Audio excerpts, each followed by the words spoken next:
A'udzu billahi minasyaitonir rajim. Bismillahirrahmanirrahim. Alhamdulillahirabbil alamin.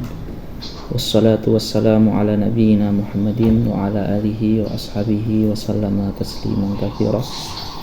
Ikhwanil kiram, insyaallah ini kita akan masuk ke pertemuan kedua ya, atau terakhir khataman matan yang ditulis oleh Syekh Al-Alim Al-Mufakkir Ad-Doktor Al-Bashir Isam Al-Marakishi hafizahullah ta'ala wa ra'ah. Ini adalah matan yang singkat, jumlahnya cuma 24 bait, dan kita sudah membahas kemarin 13 bait ya, tinggal 11 lagi.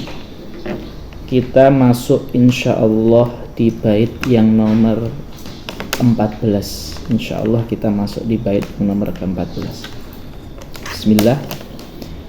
Qala al-musannif hafizahullahu ta'ala di bait yang ke-14, wa kana fathuhu ala yadi Umar fa'azza mu'minun wa dhalla man kafar wa rufi'at bayarikut tauhidi alaihi saliman minat tandidi.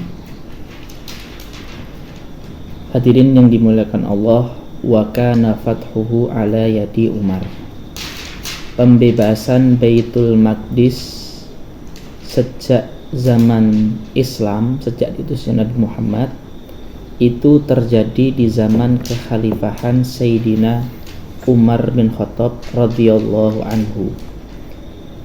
Itu di tahun kurang lebih di tahun 636 atau 637 Masehi. Dan ketika itu Palestina di bawah kekuasaan Romawi, belum Yahudi. Ya, kekuasaannya adalah Romawiyah Al-Imperatoriyah Al-Bizantiyah, Bizantium, di mana pembebasan atau pembukaan tanah Palestina itu dimulai dengan pasukan yang dipimpin oleh Sayyidina Abu Ubaidah Ibnul Jarrah radhiyallahu anhu, setelah melakukan pengepungan ya selama kurang lebih 6 bulan. Ya, selama kurang lebih 6 bulan. Dan ketika itu, ketika pemerintahan Romawi menyerah, langsung ya pendeta atau Patrick seperti Paulus yang di Vatikan, tapi namanya Patrick Sophronius, itu langsung yang menyerahkan kunci Palestina, dan beliau berkata kepada Sayyidina Abu Ubaidah Ibnul Jarrah, kunci ini akan saya serahkan langsung kepada Umar. Akhirnya Umar datang langsung menerima kunci tersebut, dan warga kufar atau ahlul kitab yang ada di Palestina, tanah Palestina, itu menerima hukum Islam dengan lapang dada.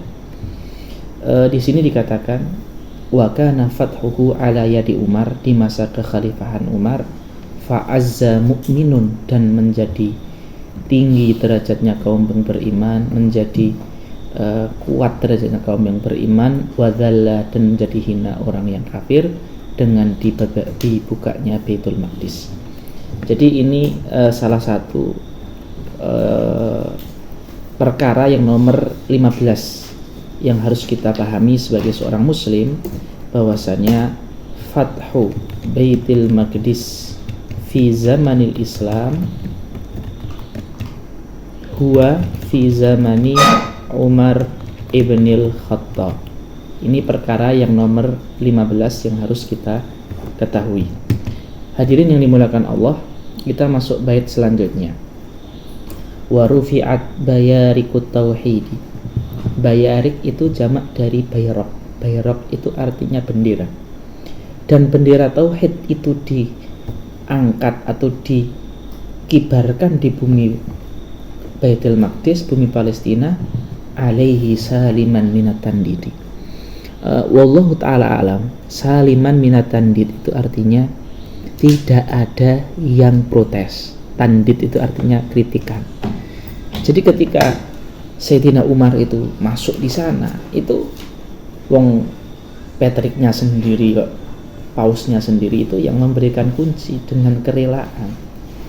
Artinya ahlul kitab baik Yahudi atau Nasrani ketika Sayyidina Umar memimpin Palestina itu mereka tidak mengkritik, mereka menerima dengan lapang dada. Jadi ini perkara yang nomor 16 yang harus kita ketahui, saliman minat tandidi. Sekarang kita masuk ke bait yang nomor selanjutnya, bait nomor 16. Inda ayauman rudda bil jihadi la bil musawamati wal ifsadi. Ini salah satu pemahaman yang diutarakan oleh Syekh Dr. Al-Bashir Isam Al-Maraqishi. Beliau mengatakan, jika Palestina itu hilang pada suatu hari, maka jalur tempuhnya adalah jihad atau konfrontasi militer, bukan dengan musawamat, perundingan, konferensi, wal ifsad, apalagi dengan merusak. Ya, kalau kita ikuti perbincangan politik di akhir-akhir ini, jadi beberapa opsi yang diberikan oleh Barat kepada pemerintahan Palestina, salah satunya adalah opsi yang dinamakan dengan perjanjian pembagian dua negara. Nah, opsi pembagian dua negara. Jadi ini mungkin bisa dinamakan ifsad ya, karena analoginya itu gini. Saya punya rumah, kemudian rumah saya itu dibegal atau dirampok. Ketika saya ingin melawan perampok itu, perampok bilang gini, sudahlah kamu gak usah melawan saya, ini rumah kita bagi dua aja. Uang itu rumah saya. Terus dia itu merampok. Terus perampok itu ketika pengen saya serang, dia bilang, jangan serang saya, kita bagi aja rumah jadi dua. Nah itu namanya opsi pembagian dua negara. Ya, itu salah satu juga yang ditawarkan, yang kalau kita ikuti ya di media sosial, media berita, itu opsi yang bahkan akhir-akhir ini barusan ya kami membaca di Al Jazeera, Qanatul Jazeera, itu salah satu opsi yang ditawarkan oleh Joe Biden ya, presiden Amerika. Nah itu bisa kita kan ifsad ya, karena berarti kita mengakui kebenaran orang yang telah mendolimi kita, seperti itu. Allah Ta'ala alam juga kenapa kok Dr. Isam Bashir ini mengatakan bahwasanya inda ayauman rudda bil jihadi la bil musawamati wal ifsadi. Kenapa kok jika hilang Palestina itu solusinya konfrontasi militer? Bisa jadi karena beliau melihat sejarah. Karena ketika di zaman Rasul itu di bawah kekuasaan Romawi, itu ada perang dulu, ada konfrontasi militer dulu yang dipimpin oleh Sayyidina Abu Ubaidah bin Jarrah. Di dalam sejarah dikatakan 6 bulan sekitar itu. Itu artinya ada konfrontasi militer. Walaupun akhirnya warga Yahudi menerima dan lapang. Kemudian setelah sekian abad dan hilang lagi dan dikembalikan oleh Al-Imam Al-Mujahid Syahid Salahuddin Al-Ayyubi ya, itu juga dengan konfrontasi militer, dengan jihad ya. Bisa jadi pendapat Dr. Al-Isam Bashir ini disandarkan dengan kenapa kok beliau memilih jihad ya, karena secara sejarah pembebasan Palestina itu dimulai dengan pintu jihad, itu dari sisi sejarah, tidak dengan perundingan. Yang kedua, sejak tahun 1948 diiklankannya berdirinya negara Israel, sampai detik ini itu berapa kali perundingan, berapa kali perjanjian ya kan, dan itu semua tidak memberikan hasil yang maksimal. Jadi perundingan itu sudah dilakukan juga.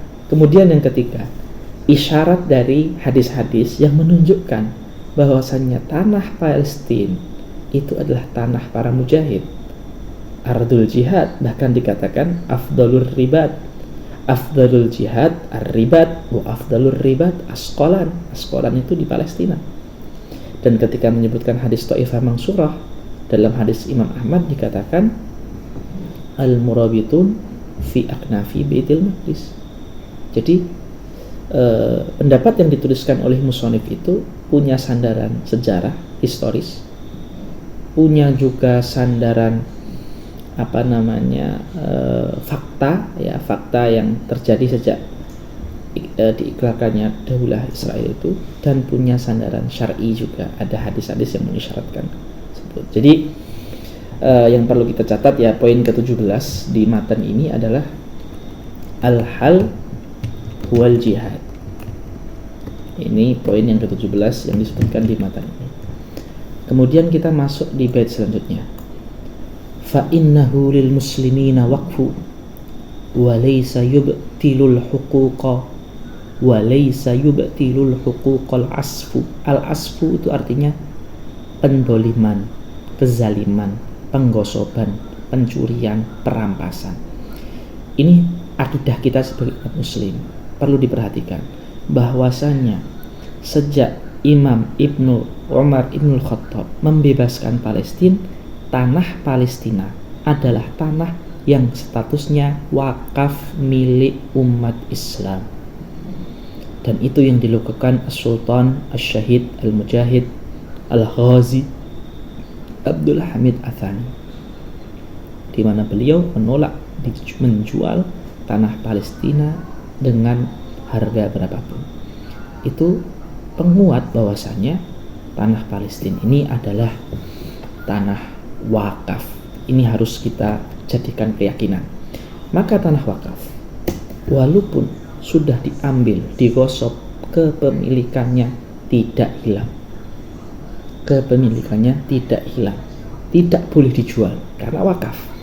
Ya, seperti itu. Di Ardul Palestina atau Ardul Quds itu adalah Ardul Waqfi, tanah wakaf. Karena wakaf itu sendiri dalam fikih itu kan intiqalul milkiyah min raqabati adami ilallah gitu. Pilihan kepemilikan dari manusia ke Allah. Maka manusia hanya boleh memanfaatkan, tidak boleh menjual belikan. Itu hukum wakaf. Ini masalah nomor 18. Kemudian la haqqa lil yahudi fihi mutlaqa kadhanni jahilin wa man tazandaqa. Tazandaqa artinya orang yang zindik, orang yang murtad, orang yang keluar dari syariat, dari Islam dan lain sebagainya.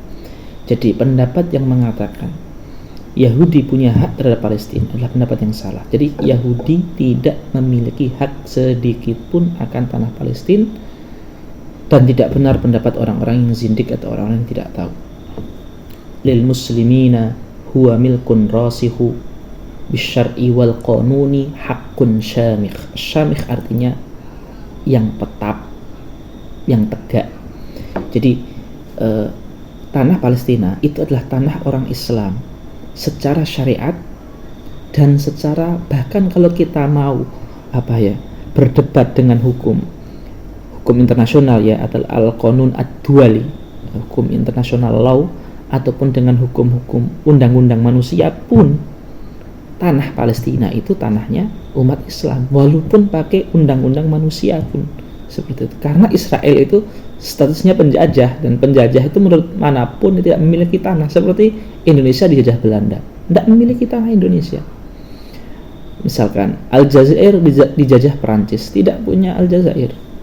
Sebagian wilayah Somalia dijajah sama Italia, dan sebagian lagi dijajah Inggris, bukan milik Italia, bukan milik Inggris. Jadi sampai dengan undang-undang mereka pun kepemilikan tanah itu kepemilikan tanah milik aslinya ya. Kalau syariat itu jelas, bahkan dengan undang-undang itu pun tetap tidak bisa. Mahmayatul zamanul ihtilali, walaupun masa ihtilal penjajahan itu lama, la budda lidzulmi minaz zawal. Ini harus kita yakini juga. Kezaliman itu pasti akan kalah. Ya, la budda lidzulmi min zawali. kezaliman itu pasti kalah. Kemudian ini masalah yang terakhir sebelum kita tutup majelis kita, para hadirin semua, bait yang nomor 21 dan 22. Dan ini harus kita yakini. Saufa naqtulul yahuda hatma fi akhir zamani qatlan jamma. Hatma artinya pasti, jamma artinya banyak. Kamal atal hadithu inda muslimi bil wa'di min nabiyyinal mukarrami. Kita akan membunuh Yahudi, atau ditafsirkan oleh Syekh pengarang Mirqatul Mafatih Syarh Masobih, kita akan mengalahkan Yahudi di akhir zaman, atau membunuh Yahudi qatlan jamma dalam jumlah yang banyak, sebagaimana hadis yang disebutkan Rasulullah dalam Sahih Imam Muslim. Saya bacakan hadisnya. Qala Rasulullah sallallahu alaihi wasallam, la taqumus sa'atu hatta yuqatilal muslimun al-yahud. Tidak akan datang akhir zaman sampai muslim berperang dengan Yahudi. Fayaqtuluhumul muslimuna hatta yakhtabi al-yahudu wara al-hajari wasyajar. Akhirnya Yahudi tidak ada tempat sampai dia bersembunyi di belakang batu dan pohon. Kemudian batu dan pohon pun berkata, ya muslim ya Abdullah, hadha Yahudi khalfi.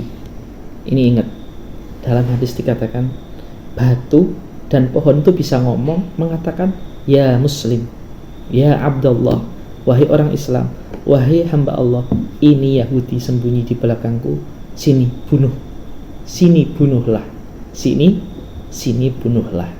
Taib.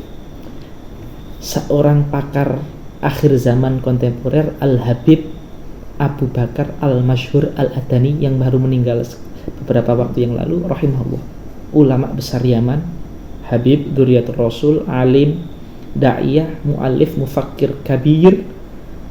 Beliau memahami hadis ini dengan pemahaman yang luar biasa. Beliau berkata seperti ini terjemahannya ya. Beliau memahami dari hadis pohon dan batu. Ketika ada Yahudi sembunyi di belakangnya, pohon dan batu itu berkata, ya muslim, ya Abdullah, hadha Yahudiyun khalfi fata'ala faqtulhu. Wahai orang Islam, wahai hamba Allah, ini ada Yahudi di belakang saya, bunuhlah. Apa yang beliau fahami dari hadis ini? Beliau memahami dari hadis ini bahwa saat umat Islam telah bersatu dan tidak ada sekat negara, sekat identitas di antara mereka, selama isu Palestina hanya dianggap urusan Palestina atau Arab saja, bukan urusan umat Islam, selama itu pula Al-Quds tidak akan merdeka. Lihat saja, dalam hadis Rasulullah menyebut bahwa saat umat Islam memerangi Yahudi, sampai mereka lari terbirit-birit sembunyi di belakang pohon dan batu memanggil, hai muslim, hai hamba Allah, ini Yahudi di belakangku. Lihatlah, batu tidak berkata wahai orang Mesir, wahai orang Yaman. Batu tidak berkata wahai orang Mesir, wahai orang Yaman. Batu berkata wahai hamba Allah, ya, wahai muslim, wahai hamba Allah. Syekh Habib Abu Bakar Masyhur memahami bahwa ketika sekat-sekat tidak ada kecuali sekat Islam saja, disitulah Yahudi bisa dikalahkan. Wallahu ta'ala alam. Terakhir penutup dari Syekh Al-Bashir, qad tamma ma qasadtu, telah selesai apa yang saya inginkan, wal mahmudu huwal ilahu rabbunal ma'bud, dan segala puji bagi Allah yang maha dipuji dan maha disembah.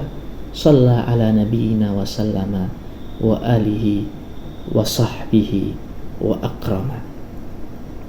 Ditutup dengan sholawat. Wallahu ta'ala bisawab. Itu yang bisa kami sampaikan.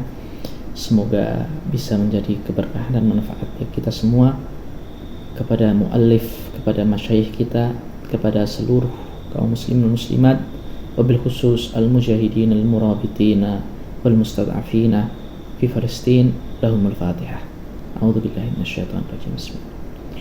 Ar-Rahmanir-Rahim. Maliki yaumiddin. Iyyaka na'budu wa iyyaka nasta'in. Ihdinas siratal mustaqim. Wabillahi taufiq wal hidayah wa ridha wal inayah. Wallahul muwaffiq ila aqwamit thariq. Nasrun minallahi fathun qarib. Jazakumullahu khairan katsiran. Wassalamualaikum warahmatullahi wabarakatuh.